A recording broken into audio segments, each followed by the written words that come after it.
هاوڕێیان ئەو کاتتان باش لە 8 تەمووزەوە ڕەوشێکی زۆر خراپە، یعنی ئەگەر ماوەیەک باشبی لە هەڵوێستەی باشبێت بەس بەردەوام بوومە لە ڕزەی سیاسی و ئەمنی تێدا دەسوڕێتەوە، هەر لە دەرکردنی لاهور شێخزەنجی و کۆدەتا و شەوە کەرەستی پاڤێل دەبتا سەرۆک و شۆک نامینێ و شۆک بڕیارەدا و تیرۆر و کوشتن و جیابوونەوەی ئەژی ئەمین و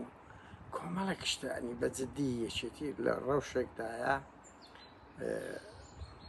زۆر ئابڕوو بەرانەیە. پارتی وەز ئێندە لەو باشتر نییە، وەزی پارتی بە هێدی دەیکە. ئەگەنا ئەو ململانەیە لەناو جۆت پسمام هەیە، ئاماش لەناو جۆت پسمامەکەی کەشەیە، بەڵام بە شێوازیت کە بەتایبەتی کە سنتراڵەشان هەیە تا ئێستا مەسعود بارزانی ڕێی نەدایە، ئەگەنا هەمان فلیم دەست پێ دەکات. دەستبینن ئەوەش لەبەر چاوی هەمومانە. بەڵام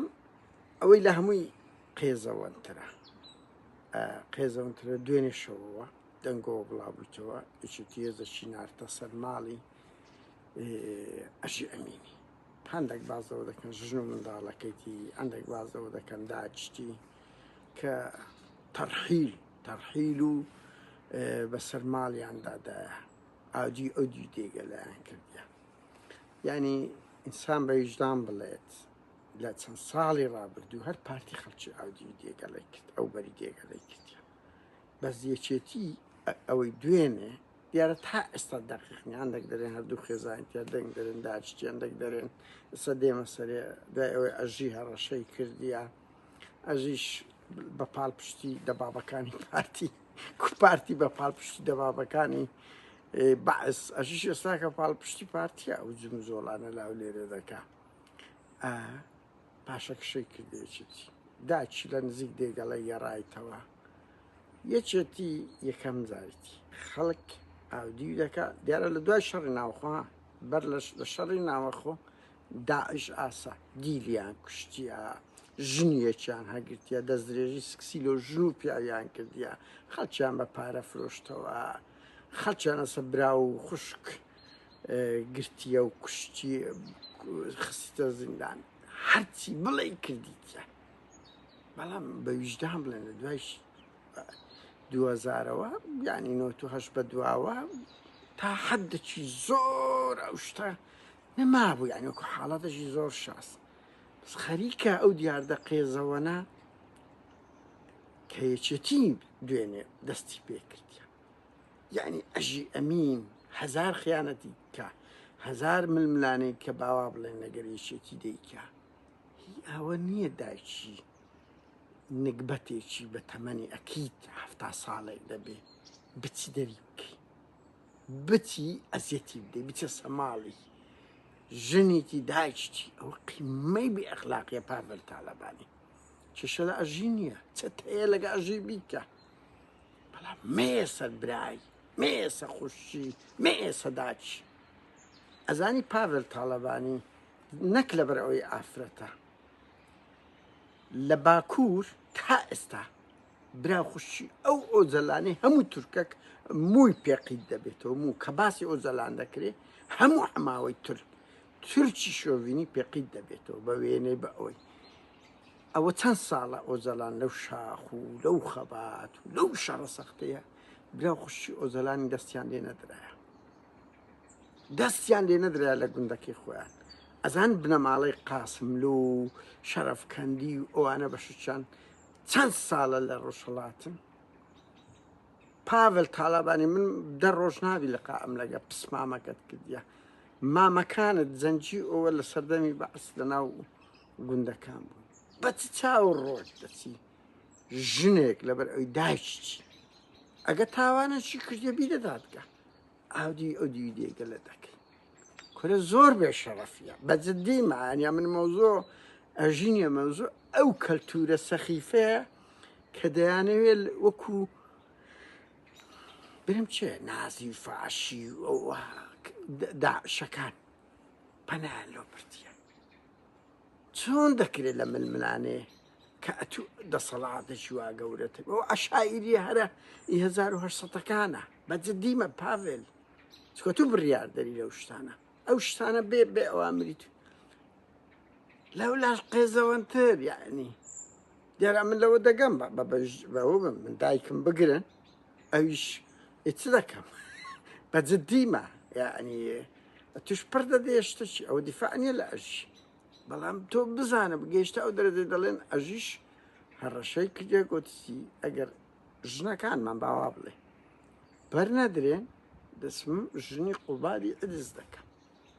وەرە ئەژی پاڤێل بکەونە ناو ئەوە پاڤێل و ئەژی شەڕە ژن بکەن ژن داگیرکردن بکەن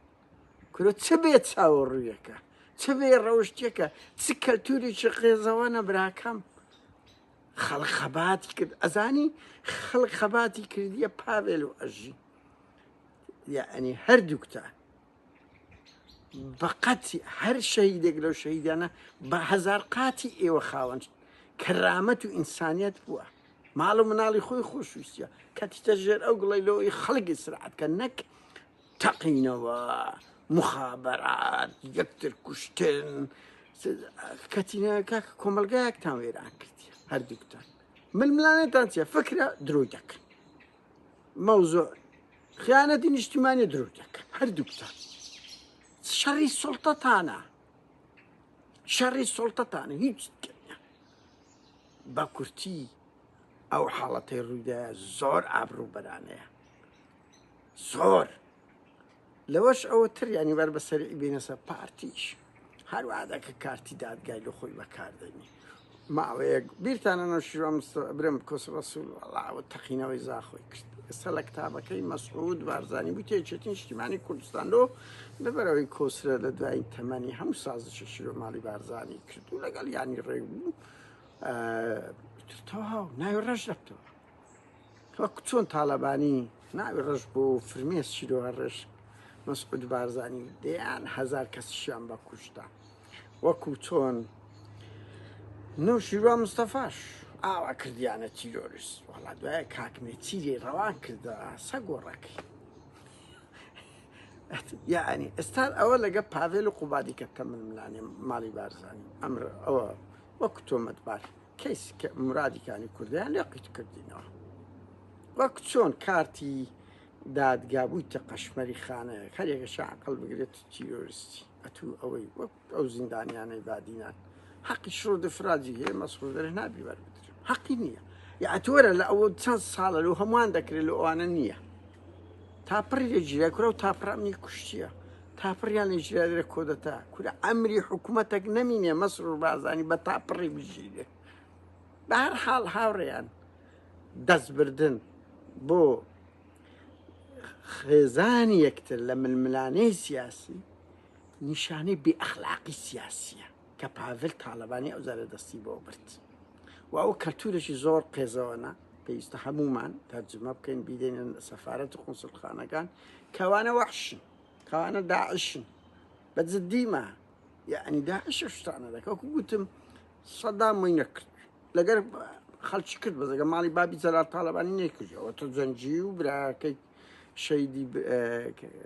برا شەیدەکەی تری تاالبانی نەچیرانە لە کوێ بوونە ماڵی قاسملۆ و شەرەفکەندی و بڕۆ هەموو ئەوەکان لە ئێرانن ئەو بنە ماڵی ئۆزەلان لە باکوورن پاشە تخوا معقولە تو لەگەر ئەژی بە شەڕبەی بچی داچی بگری یان ژنی کاتەچی خۆش